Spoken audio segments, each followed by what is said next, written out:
This episode I will devote for a narration of the things that happened and in the year after arrival of Geetha to Syracuse. The first thing that we did was to go over to Miss Torelli's International Student Office and to seek her help in the visa stamping to extend Geetha's stay in Syracuse. And she was indeed very glad to do that.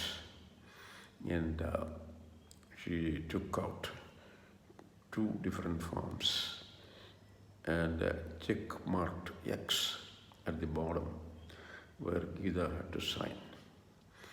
And then she wanted a copy of her passport and with the visa stamped on it, and my passport with the page with the visa on it. There is a Xerox machine in her office. She made copies of it and then gave the copy of Geetha's passport to Geetha, and she kept a copy of my passport for sending over to Buffalo. Buffalo has a immigration and naturalization office located in that city. And she told us then if we are in need of any warm clothing, especially for Geetha, she will arrange for that.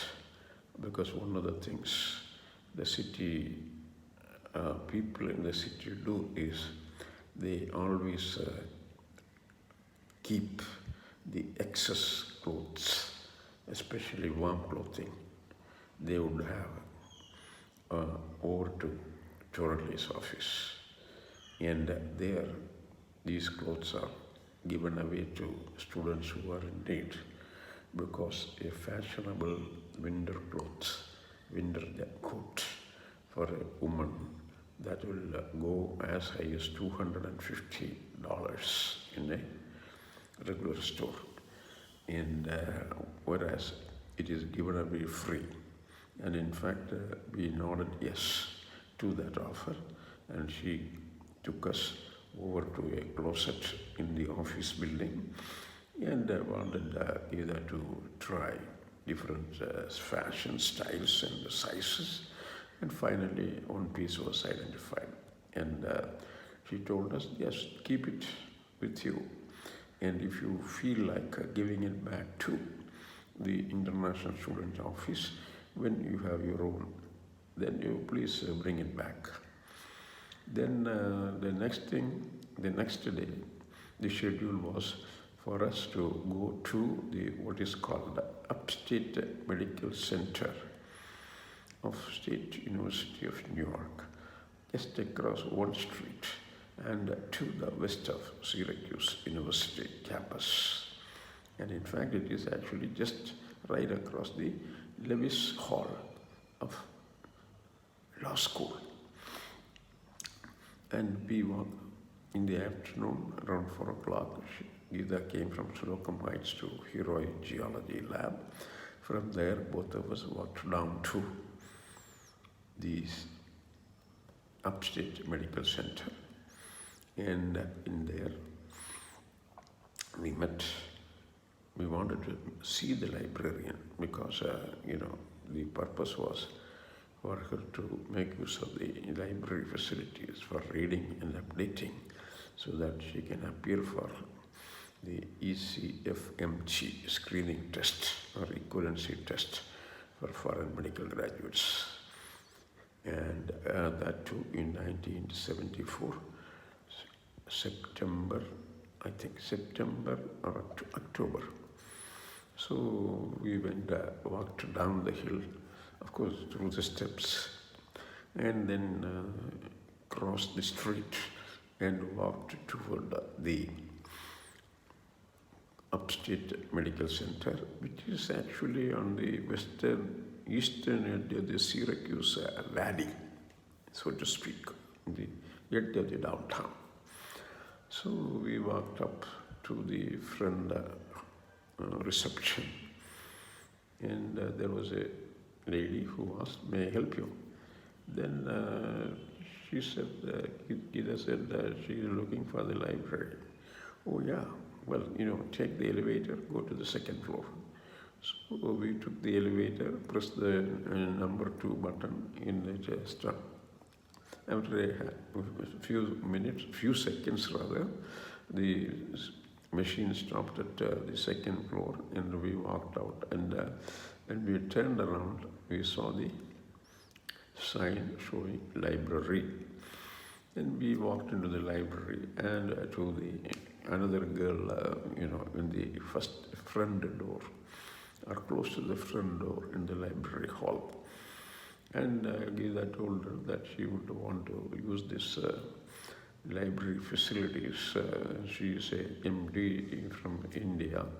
Well, I have to add a point here, because in India the first medical degree is still MBBS.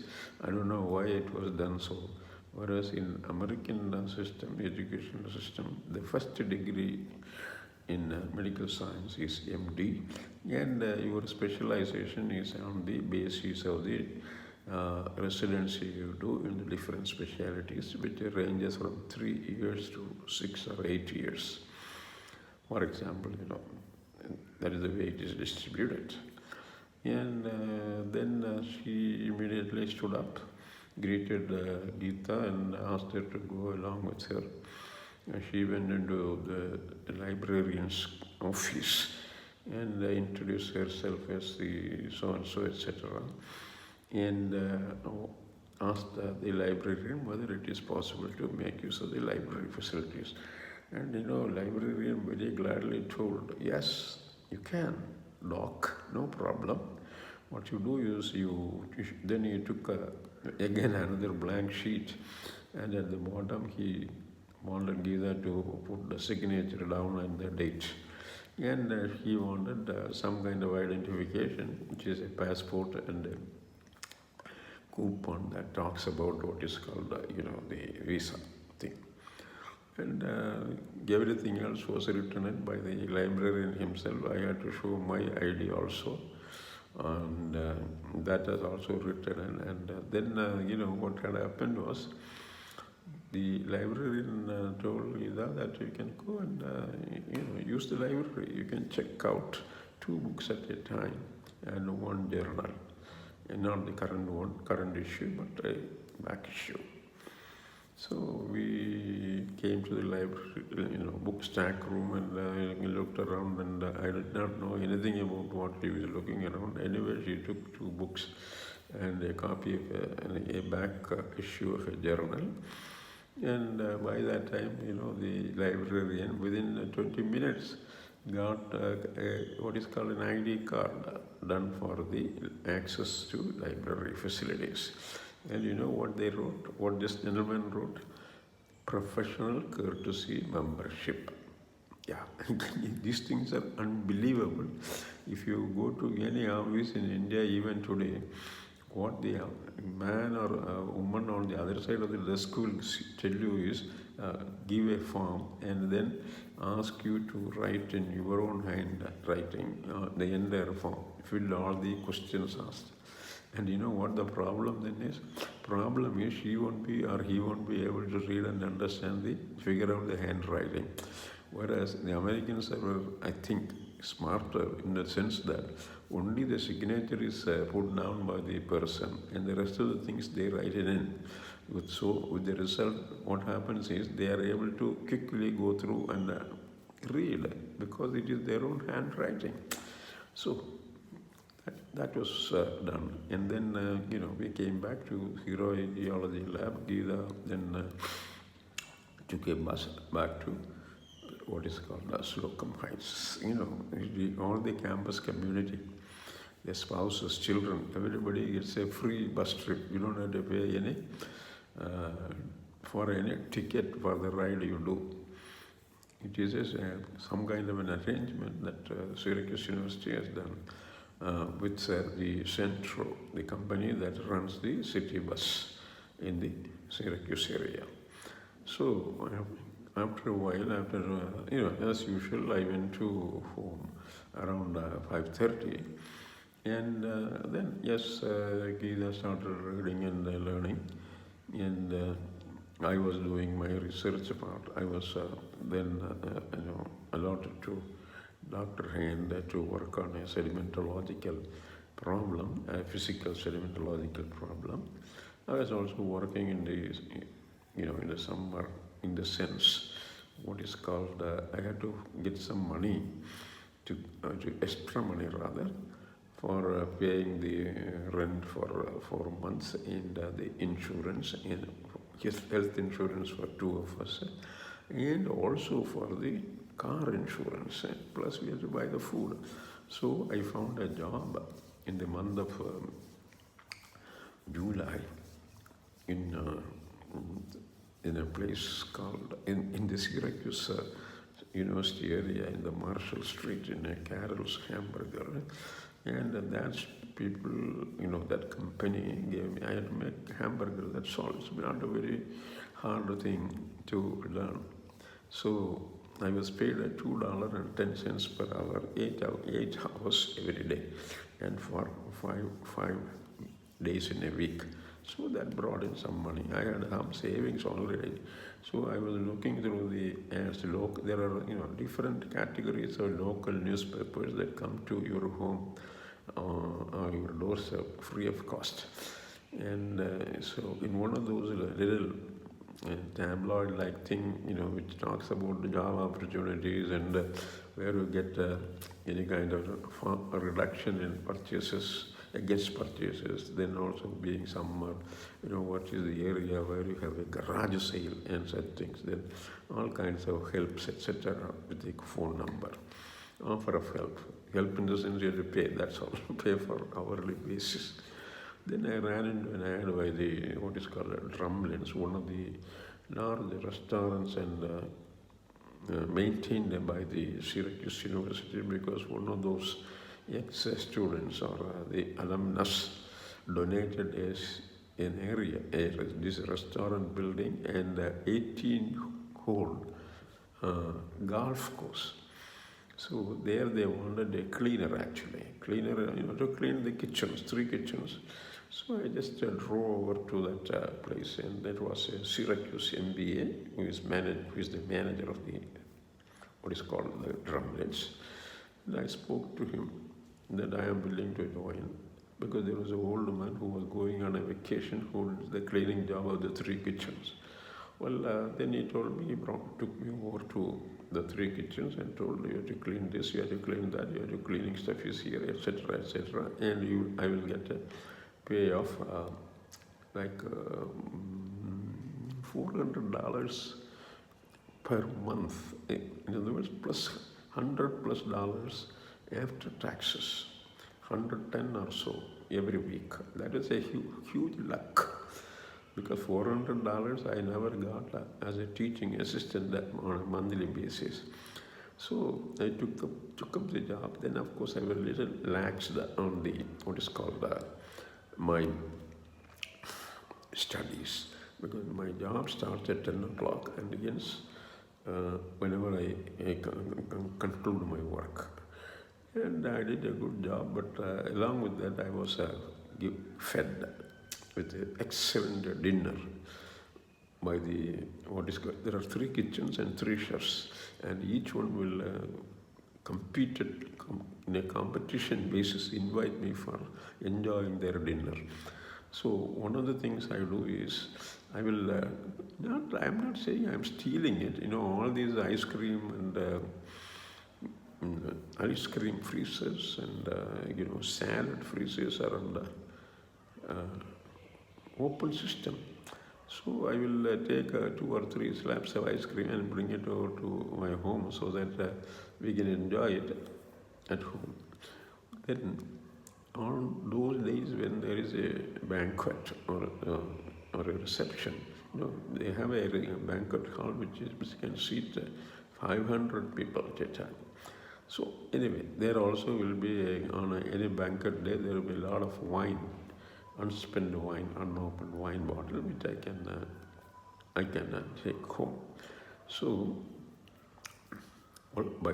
during those days, Geetha was at studies and the money was very handy. She registered for the ECFD exam, or it is a equivalency exam that international students will have to take. And it is offered by the Institute of, it is called the Educational Commission for Foreign Medical Graduates. And in somewhere in Philadelphia, that's the address.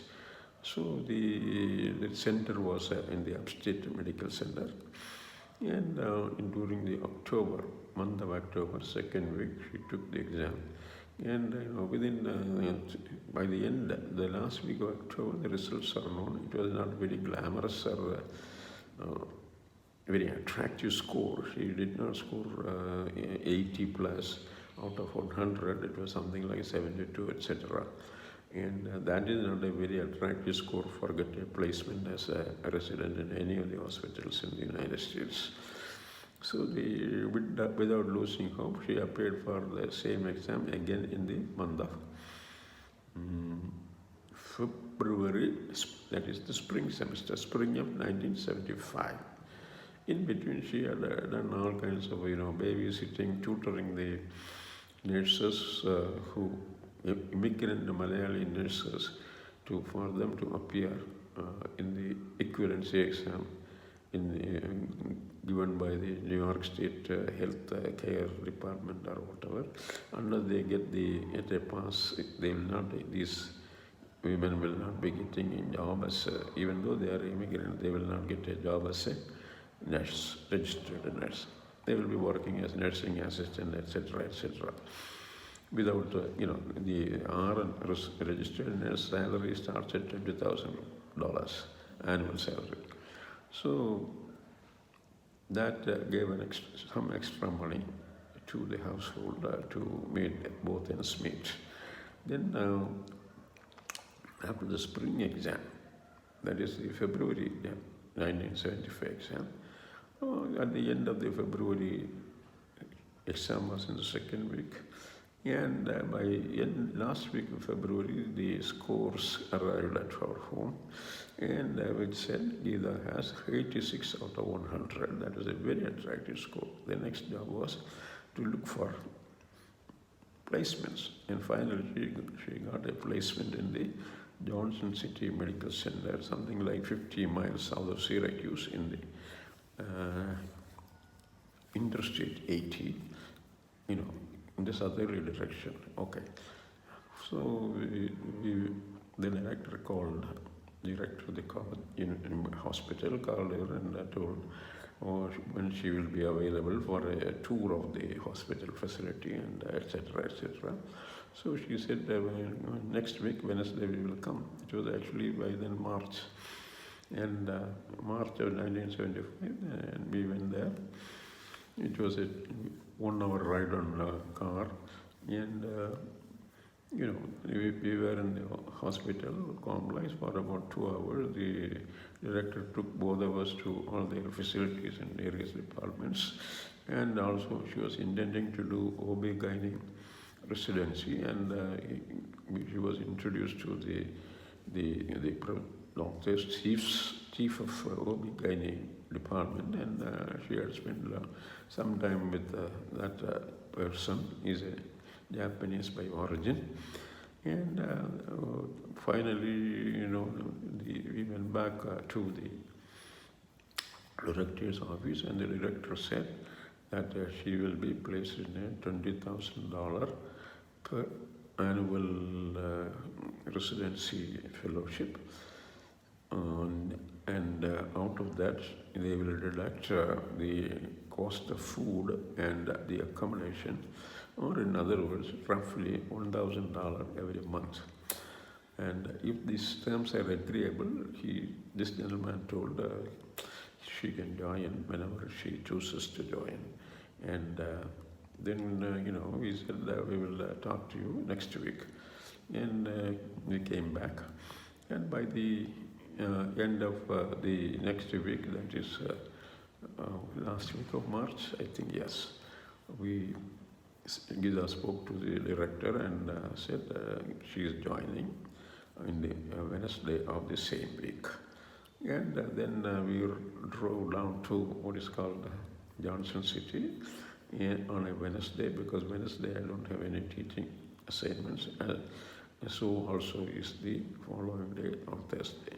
So Geetha relocated. I was living in Slocum Heights, and I started working as a resident in the Johnson City Medical Center.